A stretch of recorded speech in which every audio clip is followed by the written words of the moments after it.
ॐ श्री गणेशाय नमः। अथ श्री गणपति अथर्वशीर्षं। हरिः ॐ। नमस्ते गणपतये त्वमेव प्रत्यक्षं तत्त्वमसि, त्वमेव केवलं कर्तासि, त्वमेव केवलं धर्तासि, त्वमेव केवलं हर्तासि, त्वमेव सर्वं खल्विदं ब्रह्मासि, त्वं साक्षादात्मासि नित्यं। ऋतं वच्मि सत्यं वच्मि, अवत्वं माम अववक्तारम् अवश्रोतारम् अवधातारम् अवधातारम् अवानुचानमवशिष्यम् अवपश्चात्तात अवपुरस्तात अवचोत्तरात्तात अवदक्षिणात्तात अवचोर्ध्वात्तात अवाधरात्तात। सर्वतो मां पाहि पाहि समन्तात। त्वं वाङ्मयस्त्वं चिन्मयः, त्वमानन्दमयस्त्वं ब्रह्ममयः, त्वं सच्चिदानन्दाद्वितीयोऽसि, त्वं प्रत्यक्षं ब्रह्मासि, त्वं ज्ञानमयो विज्ञानमयोऽसि। सर्वं जगदिदं त्वत्तो जायते, सर्वं जगदिदं त्वत्तिष्ठति, सर्वं जगदिदं त्वयि लयमेष्यति, सर्वं जगदिदं त्वयि प्रत्येति। त्वं भूमिरापो नलो निलो नभः, त्वं चत्वारि वाक्पदानि, त्वं गुणत्रयातीतः, त्वं कालत्रयातीतः, त्वं देहत्रयातीतः, त्वं मूलाधारस्थितोऽसि नित्यं, त्वं शक्तित्रयात्मकः, त्वां योगिनो ध्यायन्ति नित्यं। त्वं ब्रह्मा त्वं विष्णुस्त्वं रुद्रस्त्वमिन्द्रस्त्वम् अग्निस्त्वं वायुस्त्वं सूर्यस्त्वं चन्द्रमास्त्वं ब्रह्म भूर्भुवःस्वरों। गलादिं पूर्वमुच्चार्य वर्णादिं तदनन्तरम् अनुस्वारः परतरः अर्धेन्दुल्लसितं तारेण रुद्धम्। एतत्तौ मनुष्यरूपं, गकारः पूर्वरूपम्, अकारो मध्यमरूपम्, अनुस्वारश्चान्त्यरूपं, बिन्दुरुत्तररूपं। नादः सन्धानं, संहिता सन्धि, सैषा गणेशविद्या गणकऋषिः, निसृत गायत्री छन्दः। श्रीमहागणपतिर्देवता। ॐ गं गणपतये नमः। एकदन्ताय विद्महे वक्रतुण्डाय धीमहि, तन्नो दन्ती प्रचोदयात्। एकदन्तं चतुर्हस्तं पाशमङ्कुशधारिणम्, अभयं वरदं हस्तैर्बिभ्राणं मूषकध्वजं। रक्तं लम्बोदरं शूर्पकर्णकं रक्तवाससं, रक्तगन्धानुलिप्ताङ्गं रक्तपुष्पैः सुपूजितं।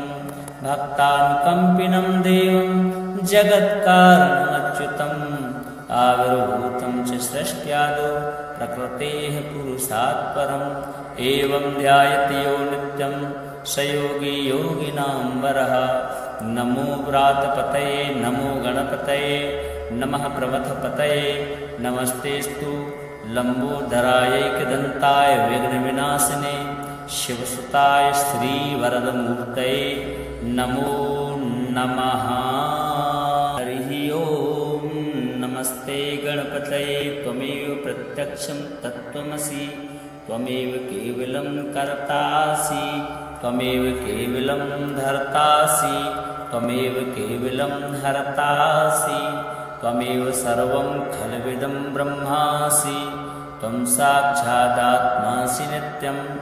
ऋतं वच्मि सत्यं वच्मि, अवत्वं माम अववक्तारम् अवश्रोतारम् अवधातारम् अवधातारम् अवानुचानमवशिष्यम् अवपश्चात्तात अवपुरस्तात अवचोत्तरात्तात अवदक्षिणात्तात अवचोर्ध्वात्तात अवाधरात्तात। सर्वतो मां पाहि पाहि समन्तात। त्वं वाङ्मयस्त्वं चिन्मयः, त्वमानन्दमयस्त्वं ब्रह्ममयः, त्वं सच्चिदानन्दाद्वितीयोऽसि, त्वं प्रत्यक्षं ब्रह्मासि, त्वं ज्ञानमयो विज्ञानमयोऽसि सर्वं जगदिदं त्वत्तो जायते सर्वं जगदिदं त्वत्तिष्ठति सर्वं जगदिदं त्वयि लयमेष्यति सर्वं जगदिदं त्वयि प्रत्येति त्वं भूमिरापो नलो निलो नभः त्वं चत्वारि वाक्पदानि त्वं गुणत्रयातीतः त्वं कालत्रयातीतः त्वं देहत्रयातीतः त्वं मूलाधार स्थितोऽसि नित्यं त्वं शक्तित्रयात्मकः त्वां योगिनो ध्यायन्ति नित्यं त्वं ब्रह्मा त्वं विष्णुस्त्वं रुद्रस्त्वमिन्द्रस्त्वम् अग्निस्त्वं वायुस्त्वं सूर्यस्त्वं चन्द्रमास्त्वं ब्रह्म भूर्भुवः स्वरों गणादिं पूर्वमुच्चार्य वर्णादिं तदनन्तरम् अनुस्वारः परतरः अर्धेन्दुल्लसितं तारेण रुद्धम् एतत्तौ मनुष्यरूपं गकारः पूर्वरूपम् अकारो मध्यमरूपम् अनुस्वारश्चान्त्यरूपं बिन्दुरुत्तररूपं नादः सन्धानं संहिता सन्धि सैषा गणेश विद्या गणकऋषिः निसृत गायत्री छन्दः श्रीमहागणपतिर्देवता ॐ गं गणपतये नमः। एकदन्ताय विद्महे वक्रतुण्डाय धीमहि तन्नो दन्ती प्रचोदयात् एकदन्तं चतुर्हस्तं पाशमङ्कुशधारिणम् अभयं वरदं हस्तैर्बिभ्राणं मूषकध्वजं रक्तं लम्बोदरं शूर्पकर्णकं रक्तवाससं रक्तगन्धानुलिप्ताङ्गं रक्तपुष्पैः सुपूजितं भक्तानुकम्पिनं देवं जगत्कारणमच्युतम् आविर्भूतं च सृष्ट्यादौ प्रकृतेः पुरुषात् परम् एवं ध्यायति यो नित्यं स योगी योगिनां वरः। नमो व्रातपतये नमो गणपतये नमः प्रमथपतये नमस्तेस्तु लम्बोदरायैकदन्ताय विघ्नविनाशिने शिवसुताय श्रीवरदमूर्तये नमो नमः।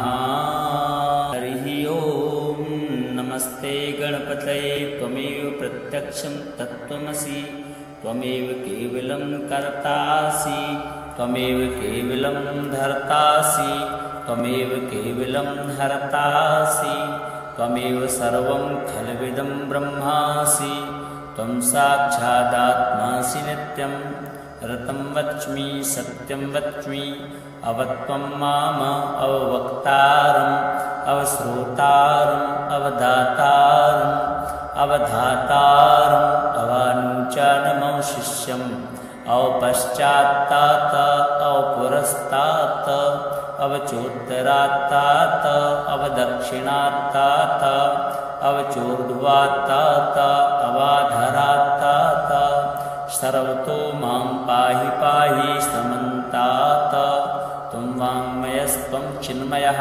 त्वमानन्दमयस्त्वं ब्रह्ममयः त्वं सच्चिदानन्दाद्वितीयोऽसि त्वं प्रत्यक्षं ब्रह्मासि त्वं ज्ञानमयो विज्ञानमयोऽसि सर्वं जगदिदं त्वत्तो जायते सर्वं जगदिदं त्वत्तिष्ठति सर्वं जगदिदं त्वयि लयमेष्यति सर्वं जगदिदं त्वयि प्रत्येति त्वं भूमिरापो नलो निलो नभः त्वं चत्वारि वाक्पदानि त्वं गुणत्रयातीतः त्वं कालत्रयातीतः त्वं देहत्रयातीतः त्वं मूलाधार स्थितोऽसि नित्यं त्वं शक्तित्रयात्मकः त्वां योगिनो ध्यायन्ति नित्यं त्वं ब्रह्मा त्वं विष्णुस्त्वं रुद्रस्त्वमिन्द्रस्त्वम् अग्निस्त्वं वायुस्त्वं सूर्यस्त्वं चन्द्रमास्त्वं ब्रह्म भूर्भुवः स्वरों गणादिं पूर्वमुच्चार्य वर्णादिं तदनन्तरम् अनुस्वारः परतरः अर्धेन्दुल्लसितं तारेण रुद्धम् एतत्तौ मनुष्यरूपं गकारः पूर्वरूपम् अकारो मध्यमरूपम् अनुस्वारश्चान्त्यरूपं बिन्दुरुत्तररूपं नादः सन्धानं संहिता सन्धि सैषा गणेश विद्या गणकऋषिः निसृतगायत्री छन्दः श्रीमहागणपतिर्देवता ॐ गं गणपतये नमः। एकदन्ताय विद्महे वक्रतुण्डाय धीमहि तन्नो दन्ती प्रचोदयात्। एकदन्तं चतुर्हस्तं पाशमङ्कुशधारिणम् अभयं वरदं हस्तैर्बिभ्राणं मूषकध्वजं रक्तं लम्बोदरं शूर्पकर्णकं रक्तवाससं रक्तगन्धानुलिप्ताङ्गं रक्तपुष्पैः सुपूजितं भक्तानुकम्पिनं देवं जगत्कारणमच्युतम् आविर्भूतं च सृष्ट्यादौ प्रकृतेः पुरुषात् परम् एवं ध्यायति यो नित्यं स योगी योगिनां वरः। नमो व्रातपतये नमो गणपतये नमः प्रमथपतये नमस्तेस्तु लम्बोदरायैकदन्ताय विघ्नविनाशिने शिवसुताय श्रीवरदमूर्तये नमो नमः।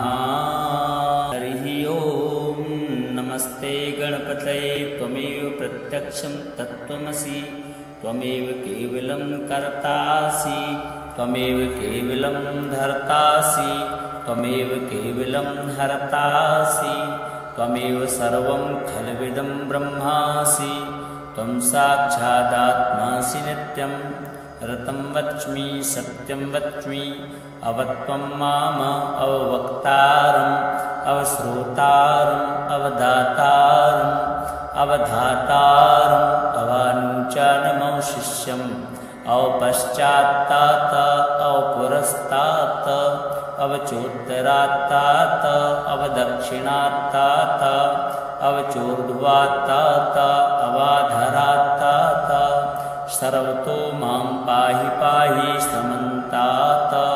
त्वं वाङ्मयस्त्वं चिन्मयः त्वमानन्दमयस्त्वं ब्रह्ममयः त्वं सच्चिदानन्दाद्वितीयोऽसि त्वं प्रत्यक्षं ब्रह्मासि त्वं ज्ञानमयो विज्ञानमयोऽसि सर्वं जगदिदं त्वत्तो जायते सर्वं जगदिदं त्वत्तिष्ठति सर्वं जगदिदं त्वयि लयमेष्यति सर्वं जगदिदं त्वयि प्रत्येति। त्वं भूमिरापो नलो नीलो नभः त्वं चत्वारि वाक्पदानि त्वं गुणत्रयातीतः त्वं कालत्रयातीतः त्वं देहत्रयातीतः त्वं मूलाधार स्थितोऽसि नित्यं त्वं सत्यत्रयात्मकः वां योगिनो ध्यायन्ति नित्यं त्वं ब्रह्मा त्वं विष्णुस्त्वं रुद्रस्त्वमिन्द्रस्त्वम् अग्निस्त्वं वायुस्त्वं सूर्यस्त्वं चन्द्रमास्त्वं ब्रह्म भूर्भुवस्वरों गणादिं पूर्वमुच्चार्य वर्णादिं तदनन्तरम् अनुस्वारः परतरः अर्धेन्दुल्लसितं तारेण रुद्धम् एतत्तौ मनुष्यरूपं गकारः पूर्वरूपम् अकारो मध्यमरूपम् अनुस्वारश्चान्त्यरूपं बिन्दुरुत्तररूपं नादः सन्धानं संहिता सन्धि सैषा गणेश विद्या गणकऋषिः निसृतगायत्री छन्दः श्रीमहागणपतिर्देवता ॐ गं गणपतये नमः। एकदन्ताय विद्महे वक्रतुण्डाय धीमहि तन्नो दन्ती प्रचोदयात्। एकदन्तं चतुर्हस्तं पाशमङ्कुशधारिणम् अभयं वरदं हस्तैर्बिभ्राणं मूषकध्वजं रक्तं लम्बोदरं शूर्पकर्णकं रक्तवाससं रक्तगन्धानुलिप्ताङ्गं रक्तपुष्पैः सुपूजितं भक्तानुकम्पिनं देवं जगत्कारणमच्युतम् आविर्भूतं च सृष्ट्यादौ प्रकृतेः पुरुषात् परम् एवं ध्यायति यो नित्यं स योगी योगिनां वरः। नमो व्रातपतये नमो गणपतये नमः प्रमथपतये नमस्तेस्तु लम्बोदरायैकदन्ताय विघ्नविनाशिने शिवसुताय श्रीवरदमूर्तये नमो नमः। हरिः ओं नमस्ते गणपतये त्वमेव प्रत्यक्षं तत्त्वमसि त्वमेव केवलं कर्तासि त्वमेव केवलं धर्तासि त्वमेव केवलं हर्तासि त्वमेव सर्वं खल्विदं ब्रह्मासि त्वं साक्षादात्मासि नित्यं ऋतं वच्मि सत्यं वच्मि अवत्वं माम अववक्तारम् अवश्रोतारम् अवधातारम् अवधातारम् अवानुचानमवशिष्यम् अवपश्चात्तात अवपुरस्तात अवचोत्तरात्तात अवदक्षिणात्तात अवचोर्ध्वात्तात अवाधरात्तात सर्वतो मां पाहि पाहि समन्तात त्वं वाङ्मयस्त्वं चिन्मयः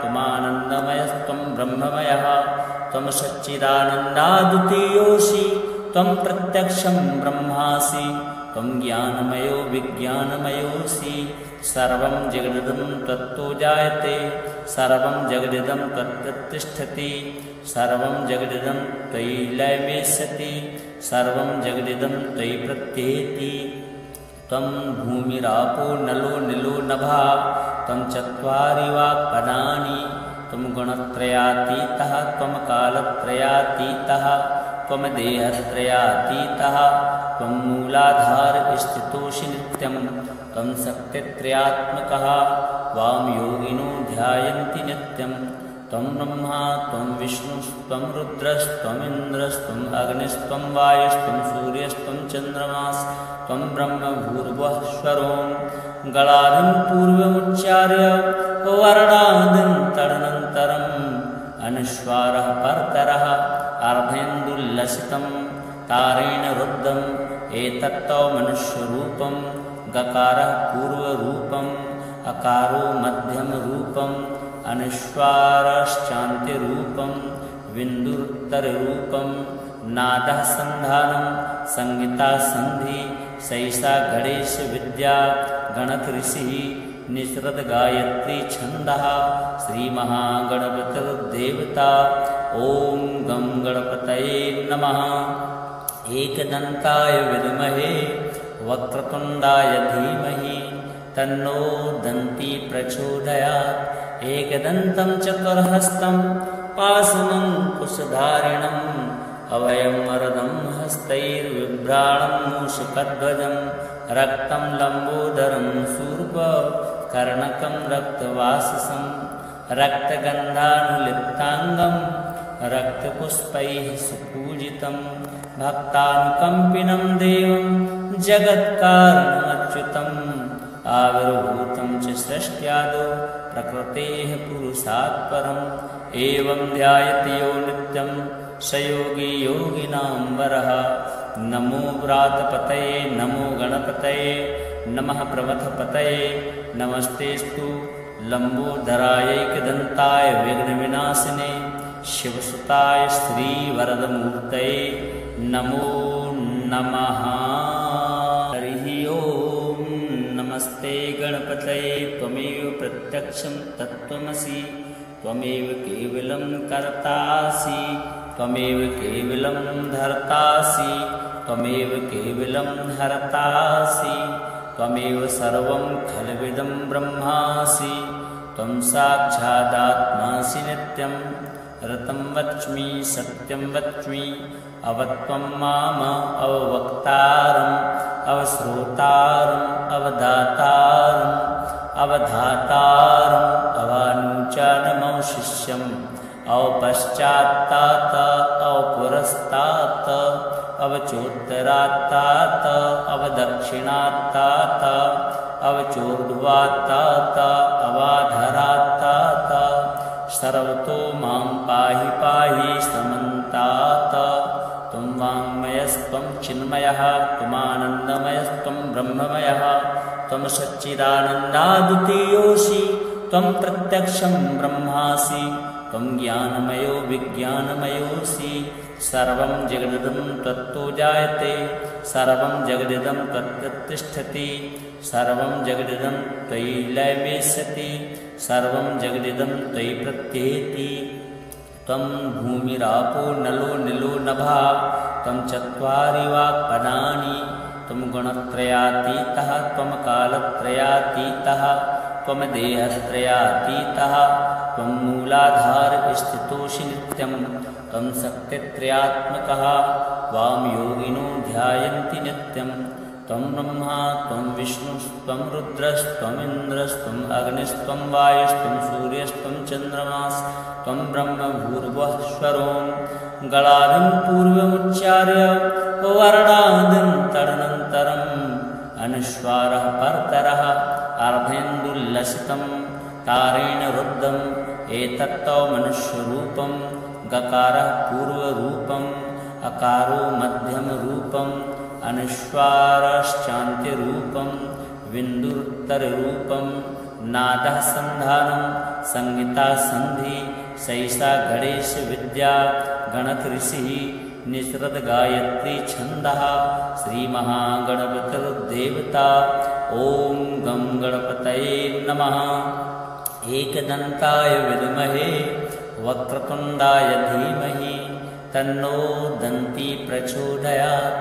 एकदन्तं चतुर्हस्तं पाशमङ्कुशधारिणम् अभयं वरदं हस्तैर्बिभ्राणं मूषकध्वजं रक्तं लम्बोदरं शूर्पकर्णकं रक्तवाससं रक्तगन्धानुलिप्ताङ्गं रक्तपुष्पैः सुपूजितं भक्तानुकम्पिनं देवं जगत्कारणमच्युतम् आविर्भूतं च सृष्ट्यादौ प्रकृतेः पुरुषात् परम् एवं ध्यायति यो नित्यं स योगी योगिनां वरः। नमो व्रातपतये नमो गणपतये नमः प्रमथपतये नमस्तेस्तु लम्बोदरायैकदन्ताय विघ्नविनाशिने शिवसुताय श्रीवरदमूर्तये नमो नमः। हरिः ओम्। नमस्ते गणपतये त्वमेव प्रत्यक्षं तत्त्वमसि त्वमेव केवलं कर्तासि त्वमेव केवलं धर्तासि त्वमेव केवलं हर्तासि त्वमेव सर्वं खल्विदं ब्रह्मासि त्वं साक्षादात्मासि नित्यं ऋतं वच्मि सत्यं वच्मि अवत्वं माम अववक्तारम् अवश्रोतारम् अवदातारम् अवधातारम् अवानुचानमवशिष्यम् अवपश्चात्तात अवपुरस्तात अवचोत्तरात्तात अवदक्षिणात्तात अवचोर्ध्वात्तात अवाधरात्तात सर्वतो मां पाहि पाहि समन्तात। त्वं वाङ्मयस्त्वं चिन्मयः त्वमानन्दमयस्त्वं ब्रह्ममयः त्वं सच्चिदानन्दाद्वितीयोऽसि त्वं प्रत्यक्षं ब्रह्मासि त्वं ज्ञानमयो विज्ञानमयोऽसि सर्वं जगदिदं त्वत्तो जायते सर्वं जगदिदं त्वत्तिष्ठति सर्वं जगदिदं त्वयि लयमेष्यति सर्वं जगदिदं त्वयि प्रत्येति।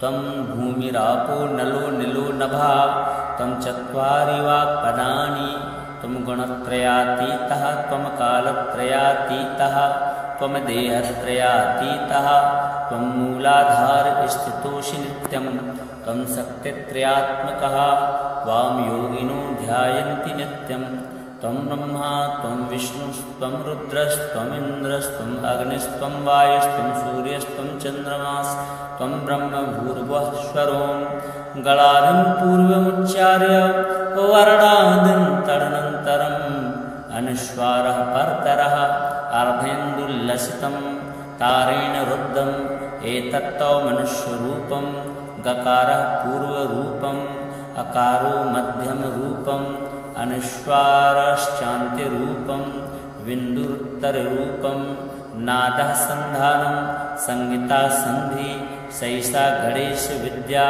गणकऋषिः निसृत गायत्री छन्दः श्रीमहागणपतिर्देवता ॐ गं गणपतये नमः। एकदन्ताय विद्महे वक्रतुण्डाय धीमहि तन्नो दन्ती प्रचोदयात्। एकदन्तं चतुर्हस्तं पाशमङ्कुशधारिणम् अभयं वरदं हस्तैर्बिभ्राणं मूषकध्वजं रक्तं लम्बोदरं शूर्पकर्णकं रक्तवाससं रक्तगन्धानुलिप्ताङ्गं रक्तपुष्पैः सुपूजितं भक्तानुकम्पिनं देवं जगत्कारणमच्युतम् आविर्भूतं च सृष्ट्यादौ प्रकृतेः पुरुषात् परम् एवं ध्यायति यो नित्यं स योगी योगिनां वरः। नमो व्रातपतये नमो गणपतये नमः प्रमथपतये नमस्तेस्तु लम्बोदरायैकदन्ताय विघ्नविनाशिने शिवसुताय श्रीवरदमूर्तये नमो नमः। हरिः ओम्। नमस्ते गणपतये त्वमेव प्रत्यक्षं तत्त्वमसि त्वमेव केवलं कर्तासि त्वमेव केवलं धर्तासि त्वमेव केवलं हर्तासि त्वमेव सर्वं खल्विदं ब्रह्मासि त्वं साक्षादात्मासि नित्यं ऋतं वच्मि सत्यं वच्मि अवत्वं माम अववक्तारम् अवश्रोतारम् अवदातारम् अवधातारम् अवानुचानमवशिष्यम् अवपश्चात्तात अवपुरस्तात अवचोत्तरात्तात अवदक्षिणात्तात अवचोर्ध्वात्तात अवाधरात्तात सर्वतो मां पाहि पाहि समन्तात। त्वं वाङ्मयस्त्वं चिन्मयः त्वमानन्दमयस्त्वं ब्रह्ममयः त्वं सच्चिदानन्दाद्वितीयोऽसि त्वं प्रत्यक्षं ब्रह्मासि त्वं ज्ञानमयो विज्ञानमयोऽसि सर्वं जगदिदं त्वत्तो जायते सर्वं जगदिदं त्वत्तिष्ठति सर्वं जगदिदं त्वयि लयमेष्यति सर्वं जगदिदं त्वयि प्रत्येति। त्वं भूमिरापो नलो नीलो नभः त्वं चत्वारि वाक्पदानि त्वं गुणत्रयातीतः त्वं कालत्रयातीतः त्वं देहत्रयातीतः त्वं मूलाधार स्थितोऽसि नित्यं त्वं शक्तित्रयात्मकः वां योगिनो ध्यायन्ति नित्यं त्वं ब्रह्मा त्वं विष्णुस्त्वं रुद्रस्त्वमिन्द्रस्त्वम् अग्निस्त्वं वायुस्त्वं सूर्यस्त्वं चन्द्रमास्त्वं ब्रह्म भूर्भुवस्वरों गणाधिं पूर्वमुच्चार्य वर्णादिं तदनन्तरम् अनुस्वारः परतरः अर्धेन्दुल्लसितं तारेण रुद्धम् एतत्तौ मनुष्यरूपं गकारः पूर्वरूपम् अकारो मध्यमरूपम् अनुस्वारश्चान्त्यरूपं बिन्दुरुत्तररूपं नादः सन्धानं संहिता सन्धि सैषा गणेश विद्या गणकऋषिः निसृत गायत्री छन्दः श्रीमहागणपतिर्देवता। ॐ गं गणपतये नमः। एकदन्ताय विद्महे वक्रतुण्डाय धीमहि तन्नो दन्ती प्रचोदयात्। एकदन्तं चतुर्हस्तं पाशमङ्कुशधारिणम् अभयं वरदं हस्तैर्बिभ्राणं मूषकध्वजं रक्तं लम्बोदरं शूर्पकर्णकं रक्तवाससं रक्तगन्धानुलिप्ताङ्गं रक्तपुष्पैः सुपूजितं भक्तानुकम्पिनं देवं जगत्कारणमच्युतम् आविर्भूतं च सृष्ट्यादौ प्रकृतेः पुरुषात् परम् एवं ध्यायति यो नित्यं स योगी योगिनां वरः। नमो व्रातपतये नमो गणपतये नमः प्रमथपतये नमस्तेस्तु लम्बोदरायैकदन्ताय विघ्नविनाशिने शिवसुताय श्रीवरदमूर्तये नमो नमः। हरिः ओम्।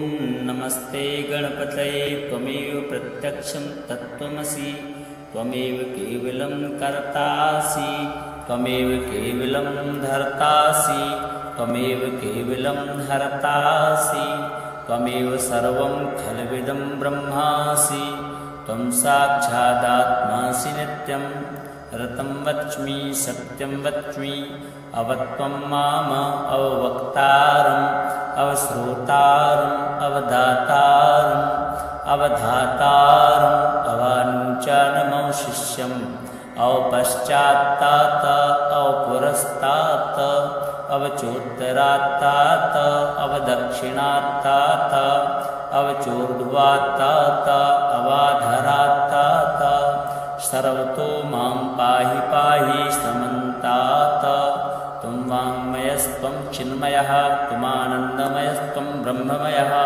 त्वं सच्चिदानन्दाद्वितीयोऽसि त्वं प्रत्यक्षं ब्रह्मासि त्वं ज्ञानमयो विज्ञानमयोऽसि सर्वं जगदिदं त्वत्तो जायते सर्वं जगदिदं त्वत्तिष्ठति सर्वं जगदिदं त्वयि लयमेष्यति सर्वं जगदिदं त्वयि प्रत्येति त्वं भूमिरापो नलो निलो नभः त्वं चत्वारि वाक्पदानि त्वं गुणत्रयातीतः त्वं कालत्रयातीतः त्वं देहत्रयातीतः त्वं मूलाधारस्थितोऽसि नित्यं त्वं सत्यत्रयात्मकः त्वां योगिनो ध्यायन्ति नित्यं त्वं ब्रह्मा त्वं विष्णुस्त्वं रुद्रस्त्वमिन्द्रस्त्वम् अग्निस्त्वं वायुस्त्वं सूर्यस्त्वं चन्द्रमास्त्वं ब्रह्म भूर्भुवःस्वरों गलादिं पूर्वमुच्चार्य वर्णादिं तदनन्तरम् अनुस्वारः परतरः अर्धेन्दुल्लसितं तारेण रुद्धम् एतत्तौ मनुष्यरूपं गकारः पूर्वरूपम् अकारो मध्यमरूपम् अनुस्वारश्चान्त्यरूपं बिन्दुरुत्तररूपं नादः सन्धानं संहिता सन्धि सैषा गणेशविद्या गणकऋषिः निसृत गायत्री छन्दः श्रीमहागणपतिर्देवता ॐ गं गणपतये नमः। एकदन्ताय विद्महे वक्रतुण्डाय धीमहि तन्नो दन्ती प्रचोदयात् एकदन्तं चतुर्हस्तं पाशमङ्कुशधारिणम् अभयं वरदं हस्तैर्बिभ्राणं मूषकध्वजं रक्तं लम्बोदरं शूर्पकर्णकं रक्तवाससं रक्तगन्धानुलिप्ताङ्गं रक्तपुष्पैः सुपूजितं भक्तानुकम्पिनं देवं जगत्कारणमच्युतम् आविर्भूतं च सृष्ट्यादौ प्रकृतेः पुरुषात् परम् एवं ध्यायति यो नित्यं स योगी योगिनां वरः।